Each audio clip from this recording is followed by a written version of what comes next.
남편의 가정폭력을 견디다 못해 이혼을 선택했다는 40대 김 씨. 협의 이혼에 동의하지 않은 남편 때문에 길고 긴 소송을 치러야 했고 5년이라는 긴 싸움 끝에 힘겹게 이혼했다고 합니다. 지나간 과거는 훌훌 털어버리고 새로운 인생을 시작하고 싶었다는 김 씨는 얼마 전부터 직장 동료들과 사내 모임에도 나가면서 새로운 출발을 다짐했다고 하는데요. 하지만 김 씨가 사내 등산 모임에 나간 후 김 씨의 이혼 소식은 순식간에 소문이 났고 이혼하자마자 사내 모임에 나오는 의도가 수상하다는 등 동료들의 수군거림이 심해졌습니다. 그런데 김 씨의 이혼 사실을 알고 있는 사람은 가장 친한 동료 단 한 명뿐. 김 씨는 자신의 이혼 과정을 모두 소문낸 동료를 명예훼손으로 고소할 생각이라고 하는데요. 김 씨의 동료는 어떤 처벌을 받게 될까요? 야, 내가 이혼을 했는데 그 사실을 직장 동료라는 자가 여기저기 소문을 내고 다녔다. 이걸 처벌할 수 있느냐 이 얘기인데, 그렇습니다. 저도 이제 회사 생활을 한 거진 15년, 17년 뭐 이렇게 하고 있다 보니까, 정말 이 직장이라는 곳은 말이죠. 만인에 대한 투쟁이다. 정말. 뒷담화 이게 정말 많이 들리거든요. 왜 웃으세요, 승희 의원님? 승희 의원님도 경험이 많으신가 보죠? 아니, 모든 직장이 다 똑같은 것 같아서. 예, 그러니까요. 자, 그럼 백다혜 아나운서한테 질문을 할게요. 네. 회사에서 누군가 본인 뒷담화하는 거를 들은 적이 있다, 없다? 저는 없는데 양홍보 앵커 뒷담화는 들은 적이 있습니다. 누가 이제 내 욕을 세다. 하는 거를 백다혜 아나운서가 들었다? 아니, 농담이고요. 없습니다. 예, 농담 아니야. 이거 농담 아닌 것 같은데. 일단 방송 끝나고 그 어떤 놈인지 좀 얘기해줘요. 정말 농담이고요. 죄송합니다. 놈이라고 예, 죄송합니다. 뭐라고요? 농담입니다, 진짜. 자, 그럼 알겠습니다. 자, 일단 본론으로 갑자기 방송에 집중이 안 돼. 갑자기 막 감정을 못 소리. 제가 좀 울컥했네요. 예, 울컥했어요. 울컥했어요. 지금 집중이 안 되는데. 알겠습니다. 자, 일단 이 사연의 주인공 김 씨에게 아이는 없었습니까? 아이? 근데 김 씨가 2차례 임신을 했는데 남편의 폭력으로 2번 모두 아이를 잃었다고 합니다. 남편의 가정폭력 때문에 이혼을 선택하게 된 만큼 김 씨는 자신의 이런 아픈 과거를 모두 알고 있는 동료가 소문을 냈다는 사실에 더 배신감이 느껴진다고 하는데요. 김 씨의 고민을 별별 상담소에서 해결해 주세요. 알겠습니다. 본격적으로 좀 얘기를 이어가 볼게요. 그런데 지금 이 김 씨가 이 전 남편하고 5년 넘게 이혼 소송을 했다고 하네요. 네, 김 씨 남편은 말수가 적고 소심한 편인데요. 밖에서는 좋은 사람이라는 평판을 듣는 사람이라고 합니다.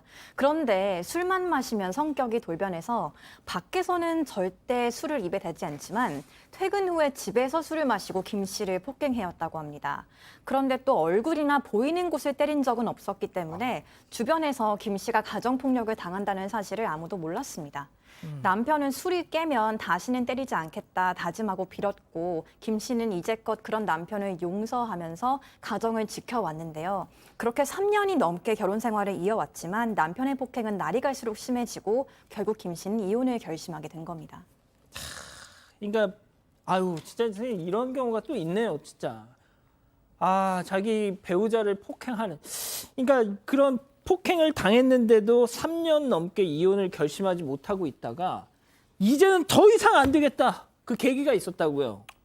좀 굉장히 좀 슬픈 이야기인데 폭행 과정에 임신을 하고 있는 데서 폭행을 했다라고 합니다. 그래서 임신 과정에서 폭행으로 인해서 이제 아이를 이제 유산하게 되었고 그게 첫 번째 아이를 이제 유산했는데 이제 김 씨 생각에는 조금 뭔가 좀 남편이 이 일로 더 개과천선할 수 있지 않을까라고 믿고 다시 한번 부여잡고 살았는데 2번째 임신을 했을 때도 똑같은 폭행으로 똑같은 아이를 유산하게 되었다고 합니다. 그때 이혼을 결심했다고 하네요. 지금 어떤 분이 말씀하셨는데 처음 폭행이 있었을 때 바로 이혼해라 이런 말씀하신 분도 계셨어요. 자, 그런데 이혼을 결심하고 실제 이혼을 하는 데까지 5년이나 상당히 오래 걸렸네요. 원래 이렇게 오래 안 걸려요. 오래 걸린 이유가 있습니다. 있습니까? 이혼은 협의를 통해서 합의 이혼하는 게 있고 합의가 안 되면 이제 재판상에 이제 그렇죠. 재판에서 한 명은 이혼한다 안 한다 싸우는 과정이 있지 않습니까? 근데 이 남편이 그래 이혼하자 이혼해 줄게.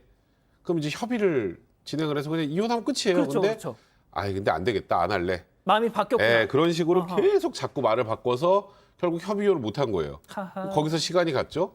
근데 재판상 이혼을 청구를 하려면 이 남편이 유책 배우자라는 사실을 입증을 해야 되잖아요. 그동안에 폭행을 했던 것들을 입증하려면 증거가 필요하잖아요. 근데 그 시간이 지나가는 동안에 증거 수집을 잘 못하는 경우가 있어요. 뭐 멍 같은 거야 뭐 아니, 시간이 지나면 그렇죠. 또 진단서 같은 것 뭐 이런 것들도 별로 사실 부부 싸움하면서 진단서 띄는 경우 별로 없단 말이에요. 그러니까 또 특히 합의해서 이혼하겠다고 했기 때문에 더더욱이나 별로 신경 안 썼다가 뒤늦게 이제 증거 자료를 모으고 이러다 보니까 이 이혼 소송이 그 뒤로도 한 3년을 더 끌어서 결국 5년이나 걸렸다고 합니다. 보통 이제 여성들이 이혼에 망설이는 이유가 아이도 없잖아요. 그러면은 그럼에도 불구하고 망설이는 게 경제적인 자립 문제인데 김 씨는 그렇지는 않았나 봐요. 네, 왜냐하면 김 씨는 화장품 영업사원으로 일하면서 맞벌이를 해왔습니다. 남편에게 폭행당한 흔적을 또 감추기 위해서 여름에도 긴팔 블라우스 입으면서 출근을 했었는데요. 남편의 폭력이 심해질수록 평생 돈 때문에 폭력적인 남편 곁에서 살 수는 없다는 생각에 더 열심히 돈을 벌어야겠다고 다짐했다고 합니다. 자, 그런데 정말 지난했던 결혼 생활 동안 유일하게 속을 터놓고 이 얘기 저 얘기 할 수 있었던 직장 동료가 있었다고요. 네, 동갑내비 동료였는데요. 이분도 이혼을 한번 했어요. 남편이 외도를 해서 이혼을 했는데 너무 나의 고민을 터놓고 얘기하면 공감도 잘해주고 이럴 때는 이렇게 해라 저럴 때는 저렇게 해라 뭐 진단서도 꼭 대라 이런 것도 사실은 이분이 알려준 거거든요. 그러니까 아무한테도 못 얘기하는 속내를 그 동료한테만은 얘기할 수 있어서 이런 어떤 위기의 순간에 큰 위로가 되는 존재였습니다. 자, 그런데 문제는 지금부터입니다. 이 김 씨가 이혼을 하고서 회사에 있는 등산 모임 같은 데를 나갔는데 왠지 그때부터 회사에 본인이 이혼했다는 소문이 쫙 퍼지기 시작했다는 거잖아요. 이게 사람들이 어떤 현상을 바라보는 게 이렇게 생각이 다를 수 있구나라는 게 여기서 드러나게 되는데 뭐 시청자 여러분들 등산하시면 잡생각 없어지잖아요. 그리고 어떤 목적지까지 올라갈 때 그거 하나만 생각하고 올라가서 그 높은 데서 밑을 바라봤을 때 그 느낌은 굉장히 좋은 느낌. 김 씨는 이러한 등산의 그 홀가분한 감정으로 이런 등산의 기분을 느끼기 위해서 갔는데 주위 사람들은 다르게 이야기를 하는 거예요. 아까 화장품 회사라 그랬잖아요. 예. 그러면 주변에 전부 다 이제 여성 동료분들이 많을 거잖아요. 그러시겠죠. 근데 등산은 예외적으로 남성분들도 굉장히 많은 동아리였다는 거죠. 그러니까 이제 소문을 내는 거예요. 저 사람 이혼했는데 왜 등산을 하지? 그 등산하는 이유가 산을 오르는 목적이 아니라 다른 목적이 있는 게 아니야. 이렇게 생각을 달리 할 수 있다는 게 저는 참 놀라운 일인데 이 회사에서는 이런 일이 일어나는 겁니다. 그러니까 뭐 저희가 예전에 한번 뭐 농반 진반으로도 얘기했지만 등산 모임 같은 데서 어떤 불륜 뭐 이런 게 많다. 이런 뭐 어떻게 보면 고정관념 뭐 그런 것 때문인지 이렇게 등산 모임 하니까 또 저는 이혼하고서 또 바로 저렇게 등산 모임 나오는 남자들 이런 또 이게 있었던 모양입니다. 자, 그러면 이 정말 뭡니까? 이런저런 고민 상담 막 해줬다던 그 정말 동갑내기 동료. 그래 사실은 내가 얘기했어라고 인정을 했나요? 했습니다. 오. 네.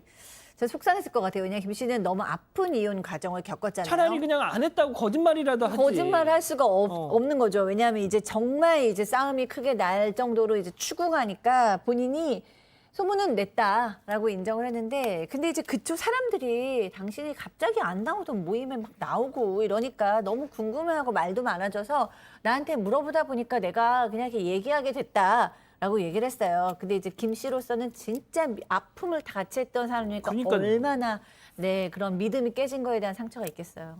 자, 그런데 문제는요. 그냥 이혼했다, 재이혼했대에서 끝나는 게 아니라 보통 그런 거 할 때는 막 살을 막 갖다 붙이잖아요. 막. 일단은 그럼 왜 이혼했는데? 그러니까 이제 당연히 이제 사람들이 얘기가 나오겠죠. 그러니까 그 남편이 가정폭력 굉장히 심하게 했었나 봐. 그래서 뭐 매일 긴팔에 긴 바지만 입었었던 이유가 남편에게 맞아서 온몸이 멍투성이었어서 그랬어. 아유, 그다음에 그리고 남편한테 맞아서 2번이나 유산도 했대. 아유. 그러니까 또 그리고 남편이 협의혼 해줄 것처럼 하다 질질 끌어가지고 5년이나 걸렸나 봐. 이런 얘기까지 한 거예요. 이제 그러니까 이걸 이제 두고 나머지 직장 동료들이 이제 이런 얘기를 합니다. 아, 이제 뭐 재판도 다 끝나자마자 모임에 나오는 거, 또 하필 남자들이 제일 많은 등산 모임에 나온 거 보니까 새 출발하려고 그러나 봐. 아유, 뭐 재혼하려면 남자들이 있는 모임에 나오는 게 좋겠지. 이런 얘기를 하면서 수긍거렸던 겁니다. 아, 승현님. 아, 이거는 좀 그렇다. 이거는. 아니 왜 딴 사람의 삶에 그렇게 관심이 많죠? 아까 저 뭐 뒷담화를 이야기를 했는데 자기 삶에 관심만 좀 두세요. 남 삶에 그렇게 관심 안 두셔도 돼요. 승현님은 그러면은 그 형사법무정책연구원의 다른 분들 뒷담화 안 하세요? 저는 시간이 없어요. 제 일도 바빠 죽겠고 우리 사건 반장에 나와서 이 사건 들여다보는 것도 미친 듯이 바쁜데 제가 딴 사람에 무슨 관심이 있겠습니까? 야, 지금 저에 이거 관심은 지금- 오로지 시청자 여러분들의 사랑과 시청자 여러분의 열정으로 승현님 회사에서 지금 막 이 팀 사건 반장 보면서 아이고 입에 침이라도 발라라 막 이러고 있을 것 같죠. 정말 진심이에요. 사건반장 주저 오기 전에 준비도 안 하시고 맨날 이렇게 뭐 이게 얘기만 하고 그러시는데 그렇게 열심히 하시는 거죠. 그 전에 다 준비를 하고 예습을 하고 그러고 예. 오죠. 아니 그런데 이건 소장님께 좀 여쭤볼게요. 그러니까 모르겠습니다. 진짜 그 마음의 상처가 너무너무 크셨을 것 같아요. 이 김 씨가. 네. 그러니까 이제 김 씨가 만약에 쿨한 과정에서 이혼을 했거나 아니면 이혼을 한 다음에도 마음이 좀 많이 정리되어 그렇죠, 있었으면 덜 상처를 받았는데 너무 그 이혼의 과정이 아픈 두 번의 유산, 그것도 폭력으로 인한 유산이었고 5년이나 진을 빠졌고 가장 의지했던 사람한테 배신을 당한 거니까 사실은 그 아픔이라는 게 너무 상처가 되는 거죠. 그리고 사실 뭐 동료들이 막 코치코치 캐물어 보니까 실수로 그래 이혼했어 이렇게까지는 얘기할 수 있지만 굳이 두 번의 유산이나 폭력이었다 이런 거는 그러니까요. 사실 변명의 여지가 없거든요. 그렇기 때문에 김 씨가 화날만 하다. 저는 그런 생각이 들어요. 알겠습니다. 자, 그럼 이쯤에서 별별 상담소 오늘의 궁금증 짚어보죠. 자, 이혼 사실을 소문내고 다닌 동료. 그냥 이혼했다뿐만 아니라 정말 이혼사를 그냥 다 소문내고 다닌 동료. 이거 명예훼손으로 어떻게 할 수 있나요? 아, 이게 진짜 어렵습니다. 이게 예전 같으면 그냥 이혼 사실을 소문만 내도 사회 평가가 떨어진다고 판단하기 때문에 이 경우도 명예훼손이 된다고 많이 봤었는데 예. 최근에는 이혼 사실 자체만 가지고 뭐 사회생활하는데 뭔가 불편이 생기거나 하는 일은 아니라고 생각을 해서 이혼 사실을 알리는 것 정도만 가지고는 명예훼손이 되지 않아요. 최근 대법원에서 그렇게 판단을 내렸는데 문제는 조금 전에 말씀하셨던 거 살을 너무 많이 붙였어요. 그러니까. 그냥 이혼했어가 아니라 두 번 유산했고 가정폭력의 피해자였고 이런 얘기들은 아무래도 본인의 사회적 가치 평가를 많이 떨어뜨릴 수 있죠. 그래서 이런 살을 붙인 부분까지 용서가 되기 힘들 것 같고요. 다만 아까 그런 얘기 있잖아요. 저 남자 많은 그런 모임에 나오는 건 재혼하려 그러지 뭐. 이제 새 출발하려나 보지. 요건 명예훼손 될까요, 안 될까요? 그런 건 해야 되지 않을까요? 뭘 해요? 명예훼손으로? 그건 명예훼손이 안 돼요. 왜? 이거는 사실 여부를 판단할 수 있는 게 아니라 의견이잖아요. 아이고야. 그러니까 명예훼손이 되려면 사실인지 사실이 아닌지를 확인할 수 있는 것. 이혼했어? 아니면 이혼 안 했어? 이렇게 사실인지 아닌지가 판단되는 것만 명예훼손의 영역이고 이렇게 평가를 하는 것까지 명예훼손으로 처벌할 수 없습니다. 그래서 아이고야. 이번 사안에서는 그 평가를 처벌하는 게 아니고요. 이혼을 했는데 가정폭력도 당했고 뭐 이 살붙인 부분 이런 부분들을 얘기한 것이 명예훼손이 해당할 가능성이 좀 높지 않을까? 이건 제 개인적인 생각입니다.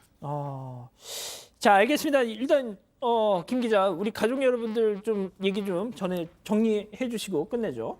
네, 많은 분들이 지금 명예훼손죄로 고소하자고 지금 말씀하시고 있는 것 같은데요. 남의 얘기를 왜 저렇게 하고 다니는지 모르겠다 이런 반응들이 많으시네요.